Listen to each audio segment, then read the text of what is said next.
En France, 15% des adultes sont obèses. Pour tous, le corps est une douleur. Diabète, maladie cardiovasculaire, perte d'estime de soi, dépression. Il y a un moment où on ne s'accepte plus. La première chose à dire à une personne obèse, c'est que ce n'est pas de sa faute. L'obésité est aujourd'hui reconnue comme une maladie. Face à l'épidémie, des laboratoires pharmaceutiques ont fait miroiter la pilule miracle. Mais ces médicaments ont laissé des centaines de patients entre la vie et la mort. Ils m'ont pris ma santé pour gagner 4 sous. Pour de nombreux malades, la chirurgie est la solution de la dernière chance. Le bistouri pourra-t-il leur offrir le corps de leurs rêves? La médecine doit-elle faire maigrir les personnes obèses à tout prix?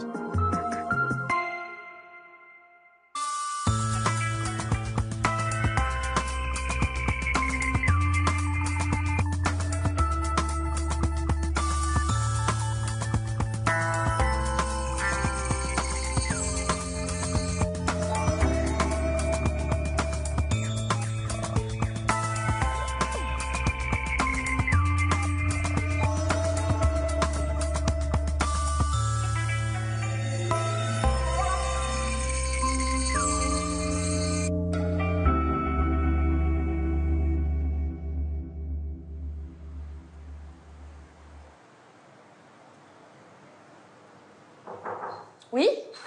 Bonjour. Bonjour. Comment allez-vous ce matin? Ça va, merci. Tout s'est bien passé? Vous avez pu dormir un petit peu avec la chaleur? Ça a été? Avec la chaleur, ça va. J'ai moyennement dormi, mais ça va. D'accord. Donc, c'était pour... Angélique a 37 ans. Elle souffre d'obésité. Dans quelques minutes, sa vie va basculer. Angélique va bénéficier d'une chirurgie bariatrique. Le chirurgien doit réduire son estomac pour l'aider à maigrir. Car sa santé est aujourd'hui en danger.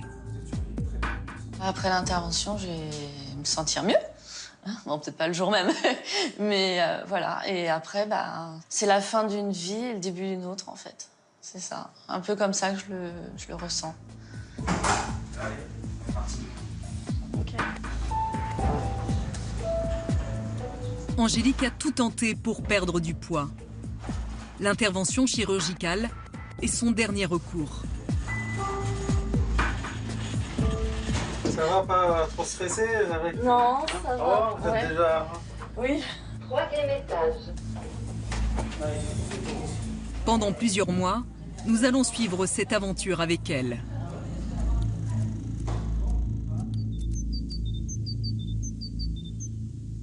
Un parcours qui commence en banlieue parisienne, quelques jours avant son opération. Bon, elle est poussiéreuse. Pour nous, Angélique accepte de se prêter à un exercice qu'elle redoute.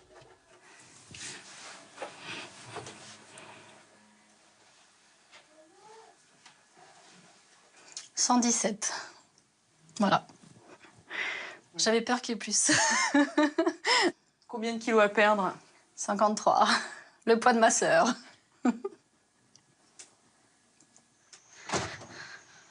Donne la main. La main, la main. Cela fait des années qu'Angélique souffre de son excès de poids. Son fils, Kélian, qu'elle élève seule, met parfois sa mère à rude épreuve. Ding. Quand on va à l'école, qui est-ce qui gagne? C'est toi, bravo. Hop, tu m'attends, hein. Tu me donnes la main, on traverse. Si, est-ce qu'il y a des voitures? Non. 4. Attends, ça n'a pas fini de traverser. Quand il court, quand il s'amuse, en fait, je reste un peu en retrait, en fait, parce que j'arrive pas à aller jusqu'au bout, quoi. Le porter sur un trajet, par exemple, je peux plus. J'ai plus de force, en fait, parce qu'il faut déjà supporter le poids, donc si je dois en plus supporter le sien, c'est un peu dur. Maman, elle va aller s'asseoir, d'accord? Oui? Angélique ne peut plus partager les jeux de son fils.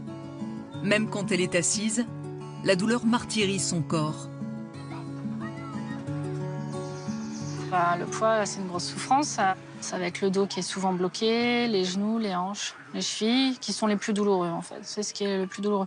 Alors, ça peut faire comme des tendinites, des choses comme ça, des douleurs qui se répètent et qui sont très désagréables au quotidien. Ça devient plus vivable. Tiens. Cela fait des années que le surpoids empoisonne son quotidien. Yann, t'as soif? T'as soif? Chaque fois qu'elle vient au parc, la jeune femme se sent dévisagée.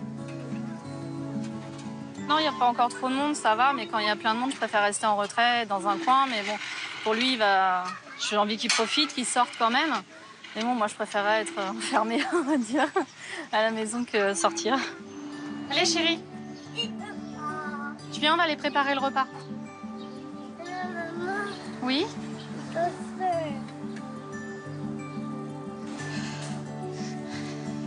La coupe en or.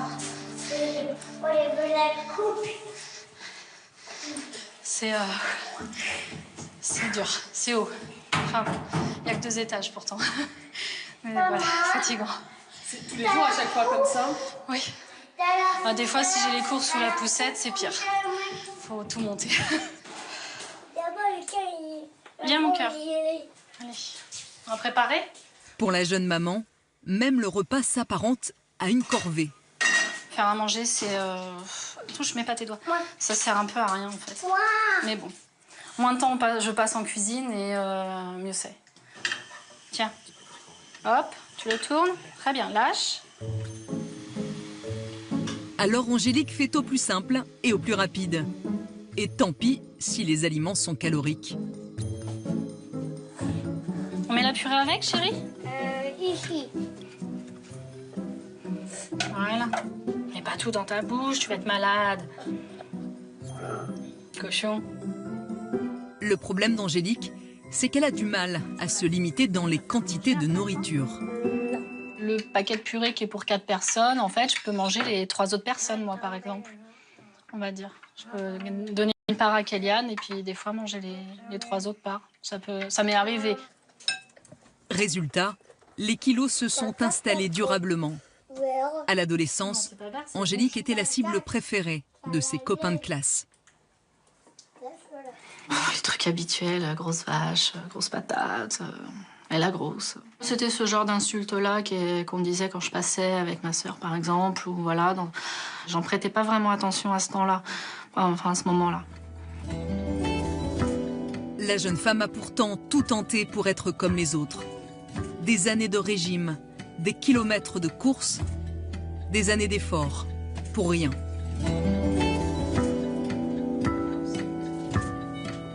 J'adore cette photo.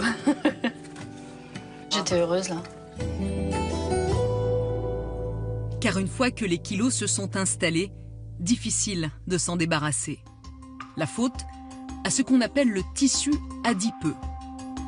C'est cette masse grasse, située sur les hanches, les cuisses, le ventre et les fesses. Les cellules du tissu adipeux augmentent de volume au fur et à mesure qu'elles stockent des lipides. Quand elles ont atteint leur taille maximale, elles recrutent des cellules vides qui vont à leur tour se charger en graisse. Un cercle vicieux qui provoque de graves complications chez les personnes obèses. Il y a évidemment des troubles cardiovasculaires qui sont augmentés par l'obésité, l'hypertension artérielle, le diabète qui est favorisé, des troubles du sommeil avec les apnées du sommeil. C'est peut-être moins connu, mais certains cancers, par exemple, l'obésité augmente le risque de certains cancers.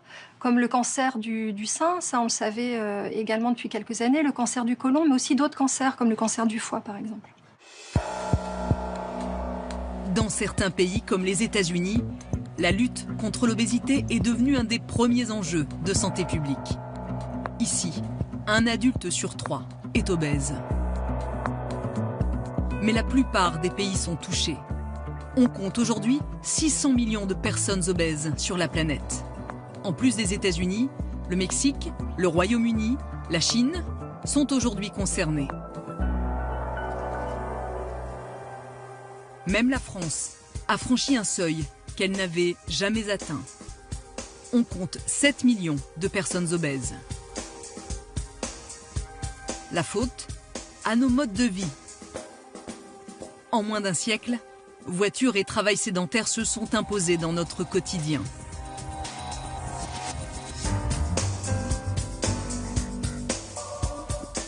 Dans le même temps, l'offre alimentaire s'est multipliée et la junk food a envahi nos assiettes. Pour perdre du poids, la plupart des personnes obèses se sont jetées à corps perdu dans des régimes draconiens. Ok, allez, encore 3, 2, 1. Ou dans l'activité physique, sans succès. La première chose à dire à une personne obèse, c'est que ce n'est pas de sa faute. Évidemment qu'on peut agir pour limiter la prise de poids, mais c'est pas parce qu'on manque de volonté. Toutes les personnes obèses ont la volonté de maigrir. Elles ont autant de volonté qu'une personne mince d'agir sur leur mode de vie. Par contre, elles ont plus de difficultés que la personne mince pour agir sur le mode de vie. Car on sait aujourd'hui que d'autres causes, comme le stress, la pollution et la dépression favorisent l'obésité. Mais surtout, il y a nos gènes. Certains d'entre nous ont une prédisposition génétique à l'obésité, une injustice biologique. On est absolument inégaux face à l'obésité. Il y a des gens qui n'arriveront jamais à devenir obèses parce qu'ils ne sont pas construits pour. Ils ne pourront pas. Et puis, il y a des gens, leur génétique est permissive, ils vont pouvoir devenir obèses si les circonstances s'y prêtent. Autrement dit, c'est quand les gènes et l'environnement se télescopent que l'obésité s'exprime. Mais cette maladie est encore plus complexe qu'il n'y paraît.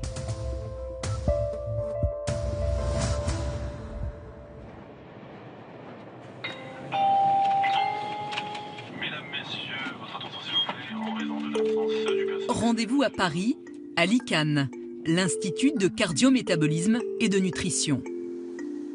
C'est l'un des centres de référence mondiaux dans la recherche sur l'obésité. C'est dans un laboratoire de pointe que les chercheurs ont compris un élément fondamental, le lien qui existe entre obésité et microbiote, c'est-à-dire notre flore intestinale. Et cela, grâce à des souris.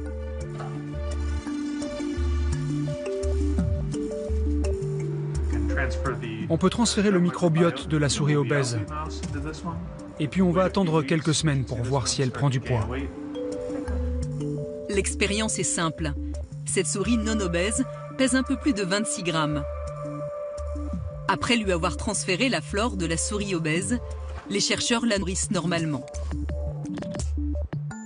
2 semaines plus tard, le résultat est édifiant. La souris pèse 48 grammes, soit presque le double de son poids initial. C'est un peu troublant. En transférant finalement du microbiote d'une souris obèse à une souris obèse, la souris développe une obésité. Donc l'obésité serait-elle transmissible par la flore intestinale? À l'avenir, il sera peut-être possible de soigner les personnes obèses en modifiant leur flore intestinale. Les études sur la flore intestinale, vous imaginez bien, ont ouvert un champ extraordinaire et aussi des espoirs pour la prise en charge de l'obésité. Parce que la flore est en relation directe avec notre environnement, donc on peut agir dessus. Donc on peut la moduler, ça on le sait déjà, notamment par l'alimentation. On peut en principe nourrir les bactéries par des fibres, c'est ce qu'on appelle les prébiotiques. Et puis, on pourra peut-être dans le futur avoir certains médicaments qui peuvent influencer, effectivement, modifier la flore intestinale. Flore intestinale, alimentation, stress, sédentarité, génétique. Les causes de l'obésité sont multiples et on est loin de les connaître toutes. Et c'est bien là l'enjeu. Comment soigner une maladie si complexe? En choisissant une seule cible, certains ont pourtant cru faire des miracles.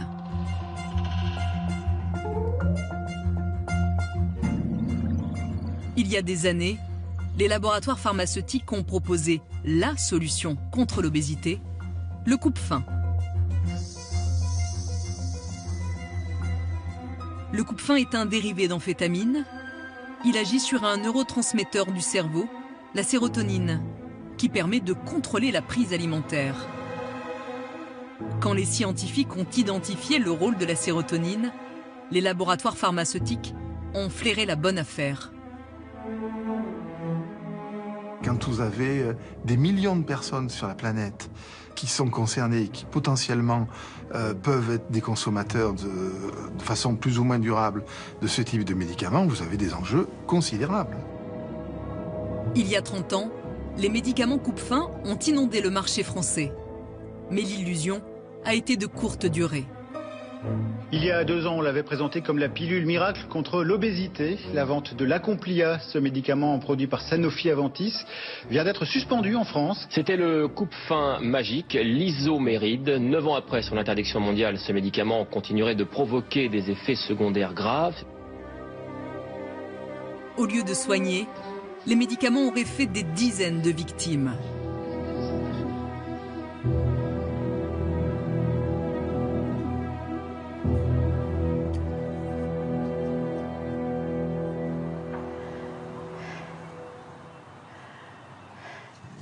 Cette femme, que nous appellerons Simone, est une survivante.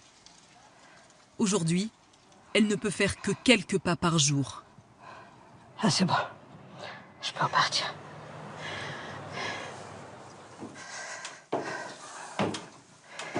Sa vie ne tient qu'à un souffle.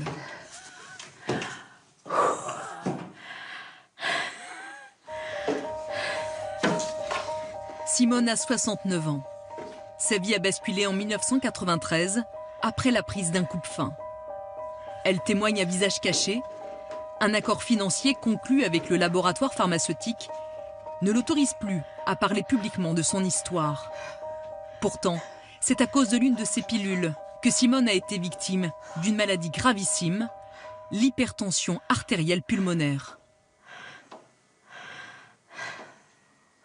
Moi, je suis une femme, comment dire, énergique, je bouge, enfin, je bougeais, et maintenant, ben, je peux plus. Alors, je me sens, il y a des jours, je me sens inutile, je me sens comme un poids mort. Ça commence à peser maintenant. Il y a 20 ans, Simone a dû perdre 10 kilos avant une intervention chirurgicale. Son médecin généraliste lui prescrit alors une pilule à la mode. Mais quelques semaines après l'arrêt du traitement, la santé de Simone se dégrade brusquement.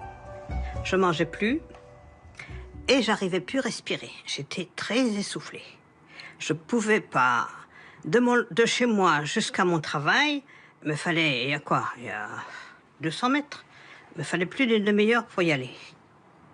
Et autant pour le retour. Le verdict tombe comme un coup près. Les vaisseaux de ses poumons sont obstrués. Le cœur de Simone peut s'arrêter de battre à tout moment. Elle ne doit son salut qu'à une double greffe cœur-poumon. Mais depuis, rien ne va plus. Diabète, problème de thyroïde. Simone doit suivre un traitement à vie à cause d'une simple pilule pour maigrir.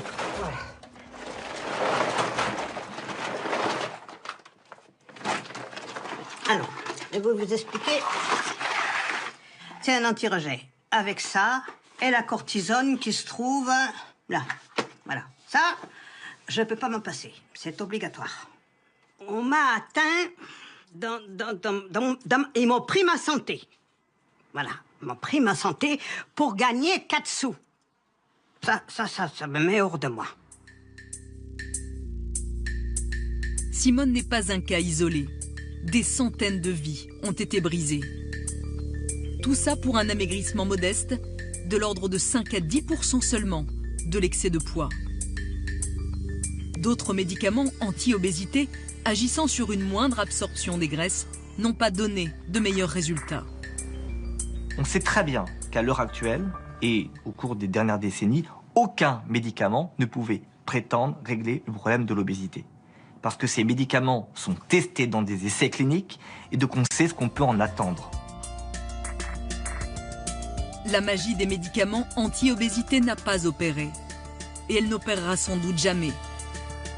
Mais l'illusion de perdre du poids sans effort aura permis aux laboratoires pharmaceutiques de générer d'immenses profits.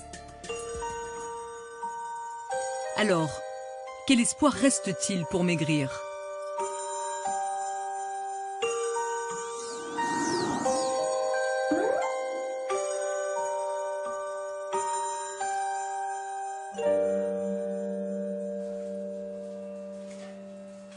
L'ultime recours passe par le bloc opératoire.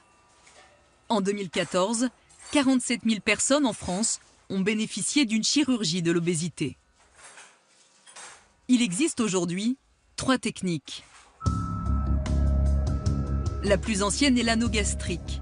Elle consiste à placer un anneau autour de la partie supérieure de l'estomac qui agit ensuite comme un sablier. Au bout de quelques bouchées, l'estomac est plein et envoie ensuite un signal de satiété au cerveau. C'est une technique réversible. Le court-circuit gastrique, également appelé bypass, réduit le volume de l'estomac et modifie le circuit alimentaire. Les aliments ne passent plus par l'estomac, ils vont directement dans l'intestin grêle, ce qui permet de réduire l'ingestion des aliments. La dernière technique, la sleeve gastrectomie, est l'une des plus courantes aujourd'hui. Son principe est simple, l'estomac est réduit à un tube, ce qui limite la quantité de nourriture ingérée. Voilà, un peu là. Ouais, parfait. Ouais, c'est pas mal. Et c'est cette technique qui va être réalisée sur Angélique. Merci. Pour la jeune femme, après plus de 20 ans de calvaire, c'est enfin le grand jour. Ça va, vous êtes bien installé, vous? Très bien, merci, c'est gentil. Faites de beaux rêves.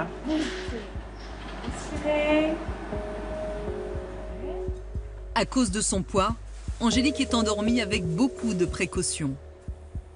L'anesthésiste la surveillera aussi particulièrement pendant l'intervention. Le principal problème là actuellement qui peut arriver, c'est un problème de ventilation, de mise sous assistance respiratoire et ensuite de respiration pendant l'intervention. Autrement dit, Angélique risque de faire un arrêt respiratoire.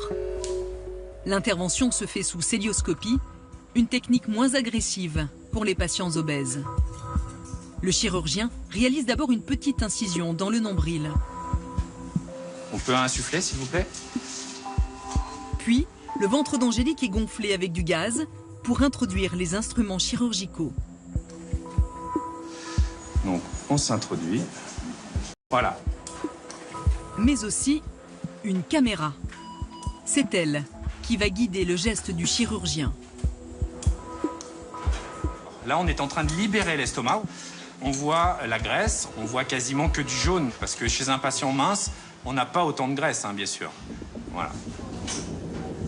À cause de cet amas de graisse, le chirurgien doit être plus vigilant. Car cette graisse peut cacher la rate. C'est effectivement la peur du chirurgien, c'est dès qu'on touche à la rate, il y a des saignements qui peuvent arriver et qui sont très difficiles à gérer. Recule, s'il te plaît. Qu'est-ce qui se passe? Tout en prenant d'extrêmes précautions, le docteur Pourchet peut alors commencer à couper l'estomac d'Angélique.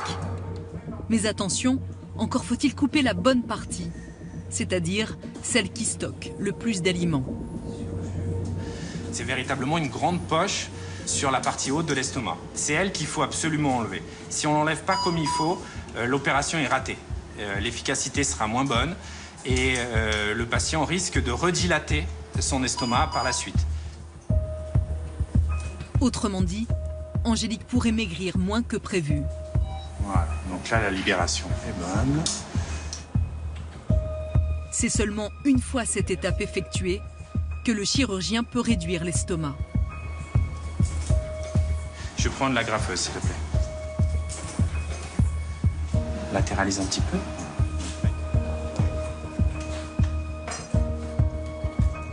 Vous voyez, l'estomac qui va rester, c'est la partie qui est sous ma pince, et l'estomac qui va partir, c'est l'autre côté. Après 2 heures d'intervention, Angélique a un estomac en forme de tube. Voilà, donc l'opération est terminée, on a coupé l'estomac complètement. Vas-y, recule un petit peu, je vais exposer. Hop.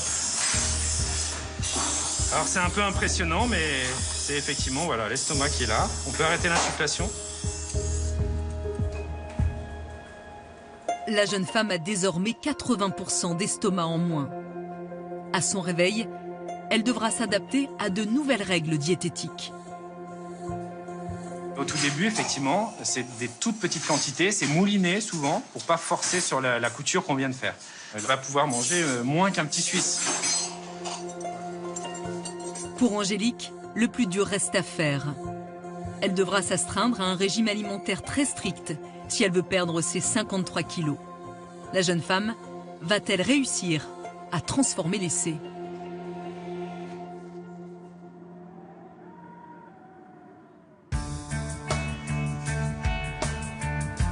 Mais il ne suffit pas d'être obèse pour être opéré. Il faut d'abord respecter un parcours du combattant, rencontrer un psychiatre, un chirurgien, une nutritionniste, et puis avoir un IMC suffisamment élevé. Mais l'IMC, c'est quoi au juste? C'est l'indice de la masse corporelle. On le calcule en divisant le poids par la taille au carré. Si on pèse 75 kg pour 1,70 m, on a un IMC égal à 25. Selon l'OMS, on est en surpoids. Si on prend 10 kg de plus, l'IMC grimpe à 30. Et là, danger, on est obèse. Et pourtant, l'est-on vraiment ? Moi, je vois des patients qui ont un excès de poids important quand on le mesure à l'IMC, mais que je ne qualifie pas d'obèses.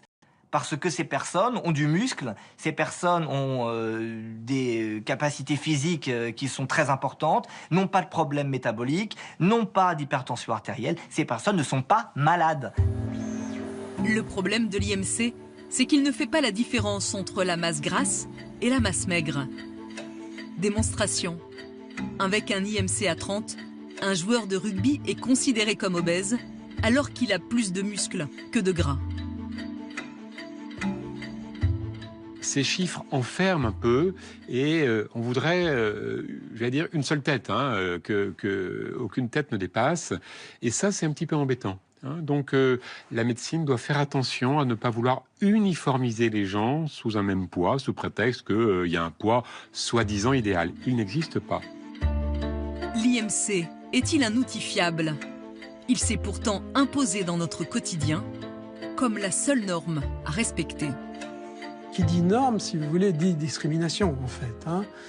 On entend bien ces discours. Les gens qui sont gros coûtent plus cher à la sécurité sociale, ce sont les minces qui vont payer pour eux, il n'y a pas de raison, ils vont nécessiter plus d'opérations, ils vont nécessiter plus de soins médicaux, et ainsi de suite. Donc on voit bien cette stigmatisation qui est aujourd'hui extrêmement puissante dans notre société. L'IMC reste pourtant l'un des critères pour autoriser un patient à bénéficier d'un acte chirurgical. Mais comment expliquer le boom de la chirurgie bariatrique? En 8 ans seulement, le nombre d'interventions a été multiplié par 3. Est-ce vraiment la bonne solution pour tous? Si demain, la solution, c'est d'opérer tous les gros, c'est catastrophique. Parce que, puisque l'opération guérit tout le monde, c'est pas grave. On pourrait dire, après tout, quand je serai gros, je me ferai opérer. On connaît des choses qui sont très positives sur ce type d'intervention. On sait qu'elles font perdre du poids, on sait qu'elles diminuent les pathologies chroniques. En revanche, est-ce qu'il y a des conséquences, des complications qui surviennent 15, 20 ans après l'opération? Il y a certainement des choses qu'on ne sait pas encore.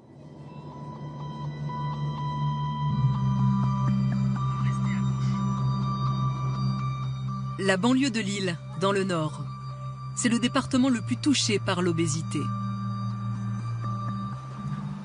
C'est ici que vit Marie-Lise Loeb. En 2001, elle pesait 167 kilos. Depuis, elle en a perdu 50 grâce à un court-circuit gastrique. Et ça a radicalement changé sa vie et sa garde-robe. À 100%. Les jupes, je n'avais que des robes, les pantalons. Là, je satre pas encore, mais ça va venir. Il y a des gens qui m'ont dit bonjour quand j'ai maigri. Il y a des gens que j'envoyais promener parce que, tiens, bonjour, ça va? Je dis, ça fait 2 ans qu'on prend le métro ensemble. D'un seul coup, bonjour. C'est agaçant. Même si Marie-Lise a gardé quelques formes, elle s'assume complètement aujourd'hui. Très apprécié des collègues à la rentrée de vacances. Voilà, donc la robe préférée de monsieur.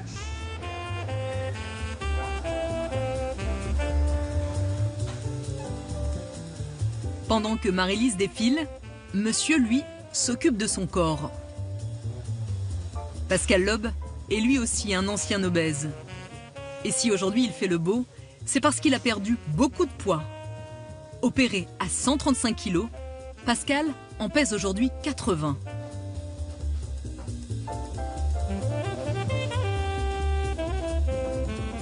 À peu près toutes les semaines, je devais racheter des pantalons, des chemises. Pour comparer, avant l'opération, je mettais du 58 en pantalon. Aujourd'hui, je mets du 40. La métamorphose de Pascal est impressionnante.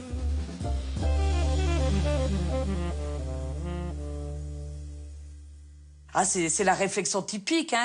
Oh, monsieur, ça a bien marché, mieux que chez vous. Bah oui. Hein. Et bon, tout de suite, la petite pique. À la limite, le regard des gens, il est plus méchant maintenant que pour moi qu'avant. Marie-Lise a pourtant perdu 50 kilos, presque autant que son mari. Mais cela se voit moins, car son poids de départ était beaucoup plus élevé. La transformation physique de Pascal n'est pas passée inaperçue. En maigrissant, il a retrouvé une vie de jeune homme. Et il a fallu, c'était très dur à canaliser. Je suis bien contente au début, fière, très fière, et puis il est beau. Mais beaucoup de monde lui ont dit, donc il a fallu remettre un peu de barrière à ça. Ah oui, c'est vrai. Oui.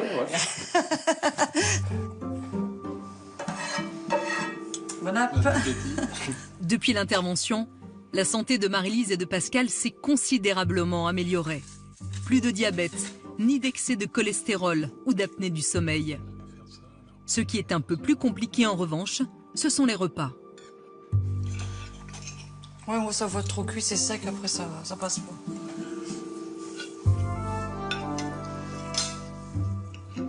Car l'opération a modifié leur anatomie. Avec un estomac plus petit, leur organisme ne supporte plus la bouchée de trop. Non, je vais pas finir. Moi, il y a toujours le petit quart de viande qui reste. J'insiste pas parce que je me suis fait avoir une fois pour une coquillette qui restait sur la fourchette. C'est au début où j'essayais encore de manger les pâtes. Et j'ai dit, je peux pas, je veux la manger. Et pour une coquillette, tout est reparti. En transformant leur métabolisme, l'opération a contraint Pascal et Marie-Lise à changer leurs habitudes alimentaires. Plus question pour eux de manger trop gras ou trop sucré. Il m'est arrivé après d'avoir un malaise, donc des suées, des tremblements, en mangeant une tarte au citron qui était très sucrée. J'ai eu exactement les mêmes malaises. Une bouchée. Oui, en commençant à le manger, là, j'ai tout de suite eu le malaise. Alors. Rien de facile quand on se retrouve seul face à son assiette.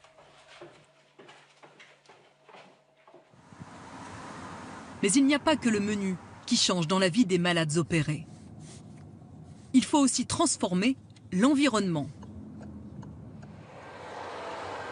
Aujourd'hui, l'hôpital de Lille s'intéresse de près à ce qui se passe dans les cuisines de ses anciens patients.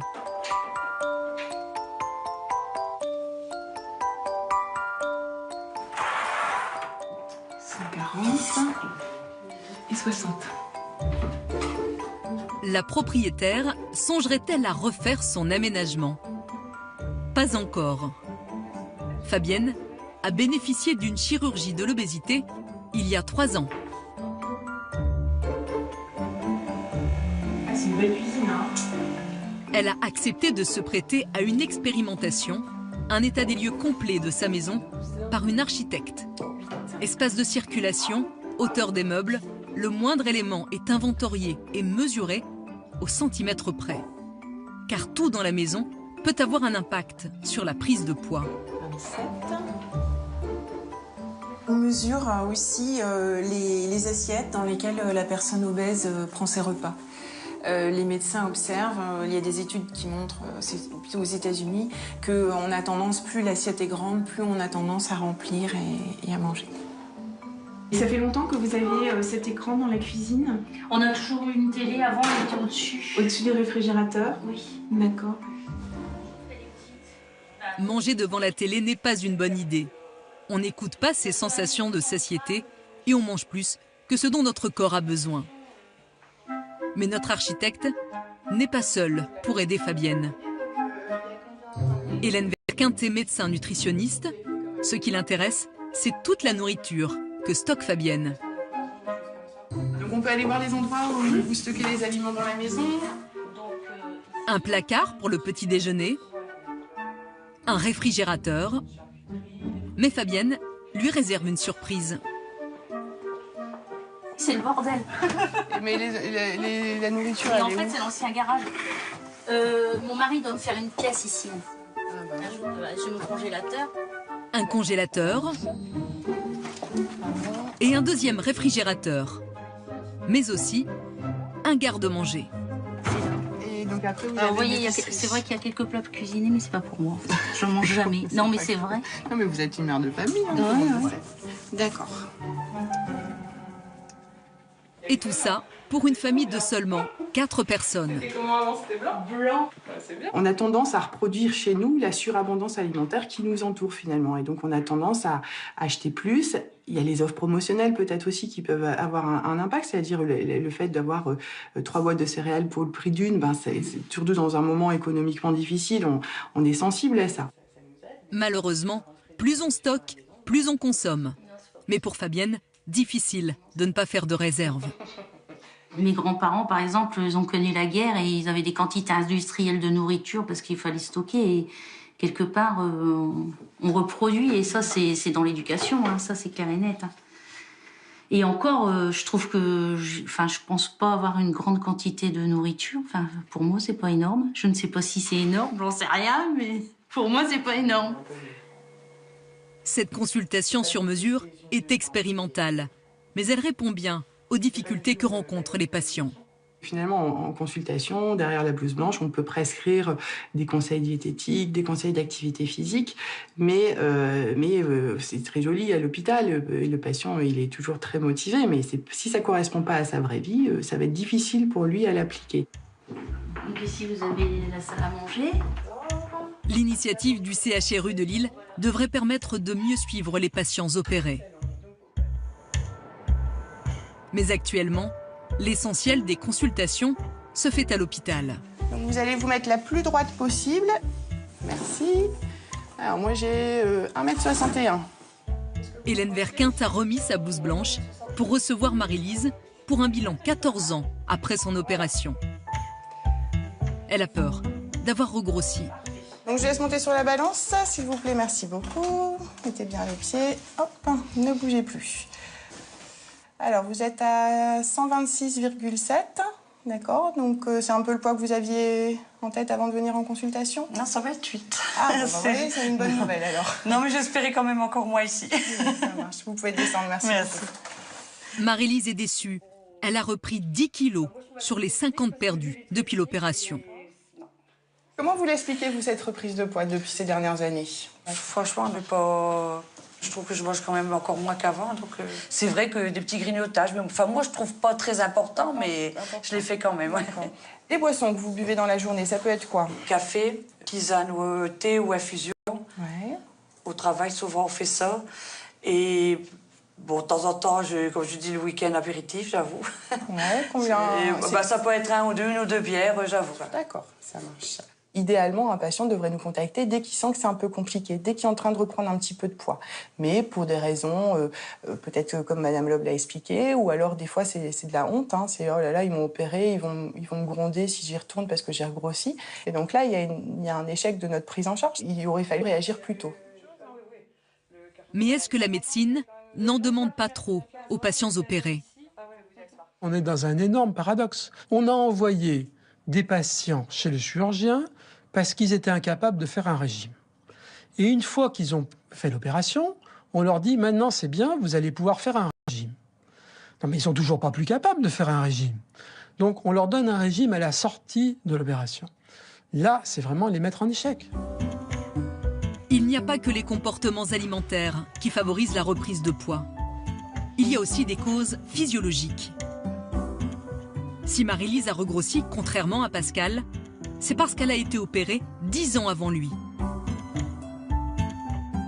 La manipulation anatomique de la chirurgie va s'altérer avec le temps. C'est-à-dire, par exemple, si vous faites une dérivation comme un gastric bypass, eh bien, la portion d'intestin qui a été réduite va s'hypertrophier avec le temps et va tenter de récupérer l'absorption intestinale initiale.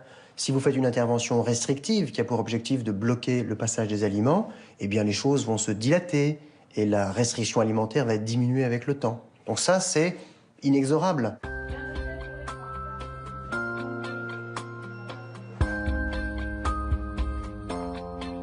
Des médecins impuissants face à la reprise de poids, la chirurgie bariatrique n'est pas la solution miracle, même si elle permet d'augmenter l'espérance de vie. Si le combat contre l'obésité est si difficile, c'est peut-être à cause des médecins eux-mêmes. Le regard des soignants sur l'obésité est-il toujours le bon ?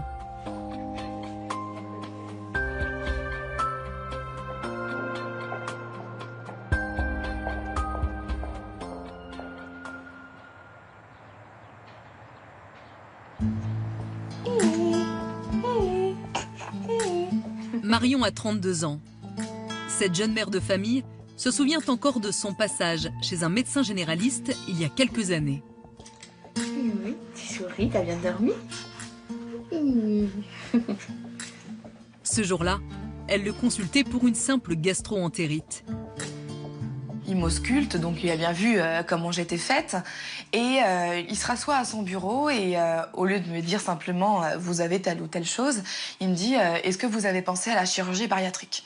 Je me suis dit il est purement en train de me traiter de grosse en fait.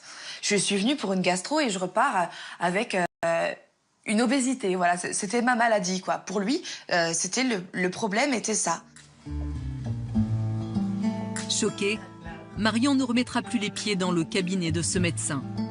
La jeune femme n'est pas au bout de ses peines. Lors de son accouchement, c'est la gynécologue qui cette fois lui reproche ses kilos en trop. Les seules actrices du corps médical que j'ai trouvées vraiment pleines de tact et adorables, c'était les sages-femmes. Mais alors tout ce qui était au-dessus, donc médecins, gynéco et tout ça, ils épargnent pas. C'est comme si on les gênait en fait dans leur diagnostic, comme si on les... ça faussait tout et que la seule explication en fait au mal que l'on ressentait ou quoi que ce soit, c'était le surpoids pour éviter d'avoir à chercher autre chose en fait. Pour moi, c'est plus tolérable. C'est honteux même. Des mots blessants et qui pèsent gravement sur l'état de santé des personnes obèses.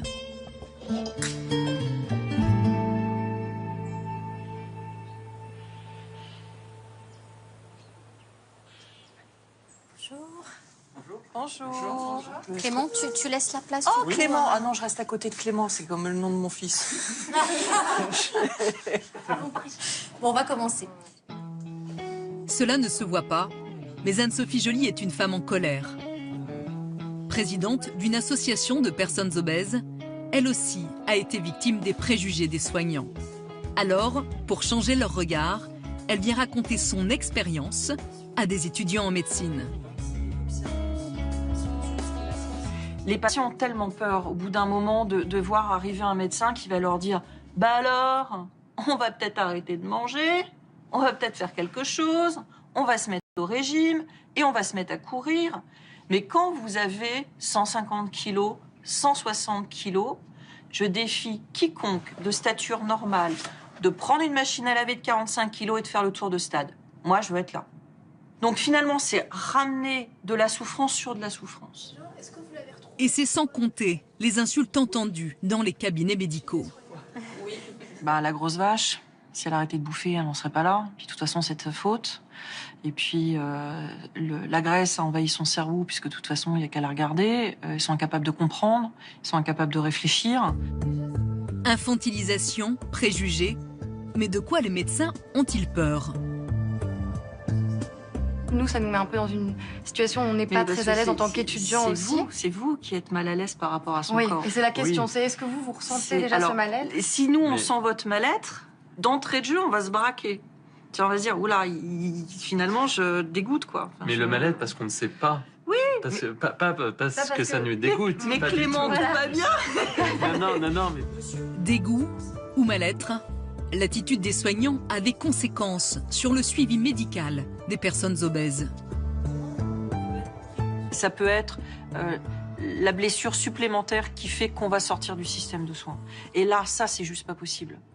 Et pour revenir après au système de soins, ça va être soit le pharmacien, soit le médecin généraliste, où on va aller en consultation pour son enfant, mais pas pour soi, parce que de toute façon, on n'a pas envie de se reprendre des insultes ou des moqueries supplémentaires. Le problème, c'est qu'en sortant du système de soins, ces malades aggravent leur état de santé. Les pathologies vont évoluer, par exemple un diabète fait évoluer, une insuffisance respiratoire, des apnées du sommeil vont évoluer sans prise en charge et aboutir à des conséquences médicales importantes. Par exemple, des cancers diagnostiqués tardivement. Pour changer le regard sur les personnes obèses, certaines ont fait de leur kilo une force.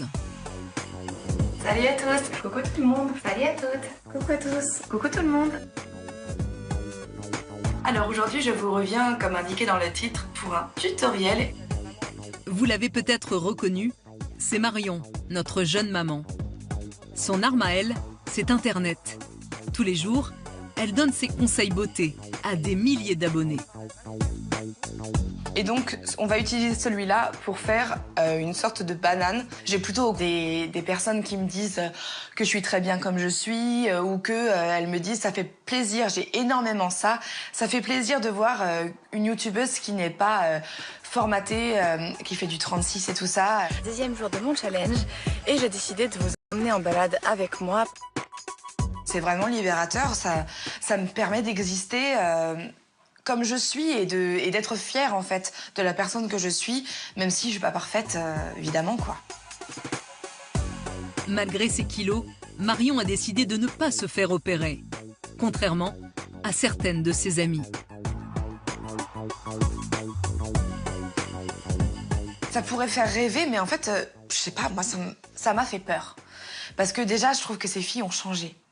Elles sont plus les mêmes qu'elles étaient avant. Alors je dis pas, elles étaient pas la grosse sympa qui est devenue la maigre aigrie, c'est pas ça du tout.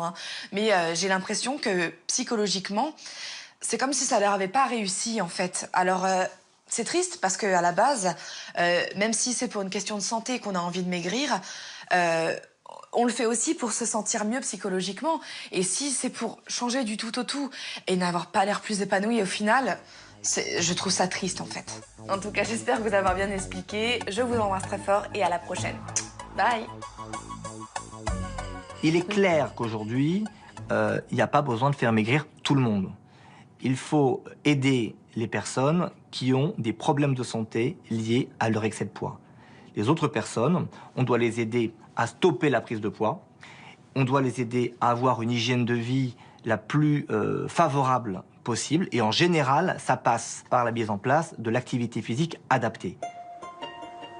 Mais quand l'obésité devient une menace pour la santé, il n'y a pas beaucoup d'alternatives pour aller mieux.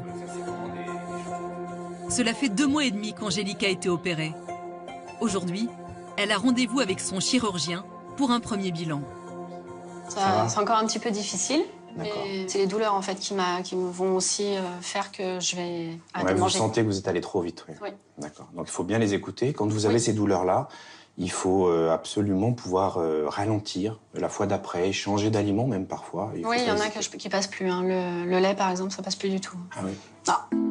Angélique a plus de mal que prévu à se nourrir. Mais cela l'a-t-il empêché de perdre du poids? Verdict, sur la balance.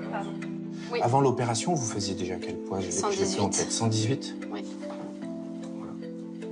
Voilà, donc là, vous êtes avec le jean, tout habillé. On est autour de 100 kilos, 100 kg,5 kg. C'est super. On est à combien de kilos en moins là aujourd'hui? 18. Sur la balance du docteur. C'est la vraie. Voilà, la mienne c'est 17 et quelques, donc on préfère la vôtre. Et plus précise, Oui, Voilà. c'est parfait. Je suis très contente. Angélique a déjà fait un tiers du chemin. 18 kilos à 2 mois et demi, c'est un très bon résultat. C'est même un peu au-dessus de la moyenne de ce qu'on peut avoir.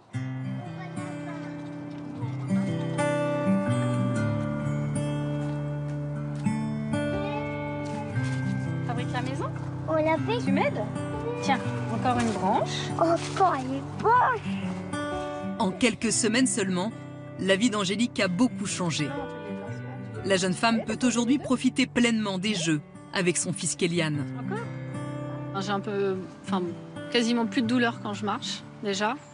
Je suis un peu moins essoufflée, donc un peu plus d'endurance. Voilà, j'ai gagné tout ça. Allez. L'intervention l'a rassurée, comme allégée. Pose-le bien. C'est des kilos de souffrance en fait qui s'en vont. Donc ils s'en vont aussi bien au niveau de la graisse corporelle que de la souffrance qu'il peut y avoir en moi, quoi. Angélique peut aussi envisager son avenir avec Kélian plus sereinement.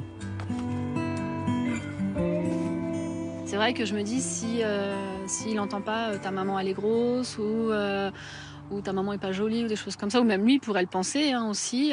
Voilà, c'est sûr que pour moi ça compte aussi. Tiens chérie, encore une branche.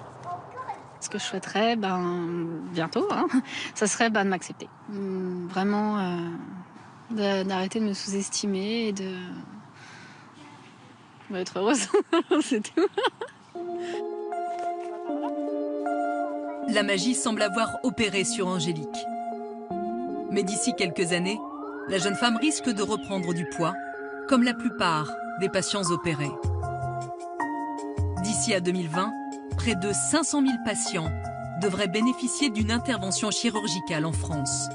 Le défi sera alors d'organiser leur suivi, de les accompagner pas à pas pour que leur combat contre les kilos ne soit pas vain.